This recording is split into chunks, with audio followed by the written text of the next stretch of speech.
साथियों, इस कड़ी में कुछ दिन पहले देश की नई एजुकेशन पॉलिसी का ऐलान किया गया है।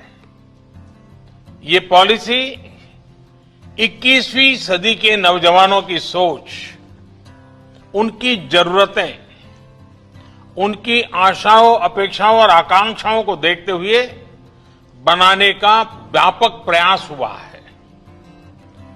5 वर्ष तक देश भर में इसके हर बिंदु पर व्यापक डिबेट और डिस्कशन हुए हैं, हर स्तर पर हुए हैं और तब जाकर ये नई नीति बनी है।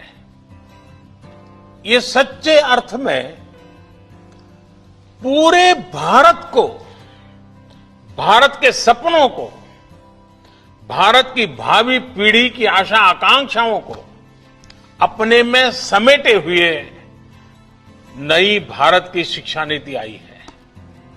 इसमें हर क्षेत्र, हर राज्य के विद्वानों के विचारों को समाहित किया गया है और इसलिए ये सिर्फ एक पॉलिसी डॉक्यूमेंट नहीं है, बल्कि 130 करोड़ से अधिक भारतीयों की एस्पिरेशंस का रिफ्लेक्शन भी है।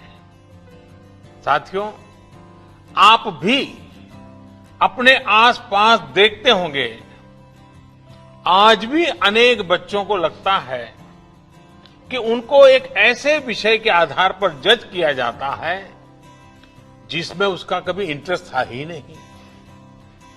मां बाप का, रिश्तेदारों का, दोस्तों का, ओवरऑल एनवायरनमेंट का प्रेशर होता है, तो वो दूसरों द्वारा चुने गए सब्जेक्ट्स मजबूरन पढ़ने लगते हैं। इस अप्रोच ने देश को एक बहुत बड़ी आबादी ऐसी दी जो पढ़ी लिखी तो है, लेकिन जो उसने पढ़ा है उसमें से अधिकांश उसके काम नहीं आता है। डिग्रियों के अंबार के बाद भी वो अपने आप में एक अधूरापन महसूस करता है।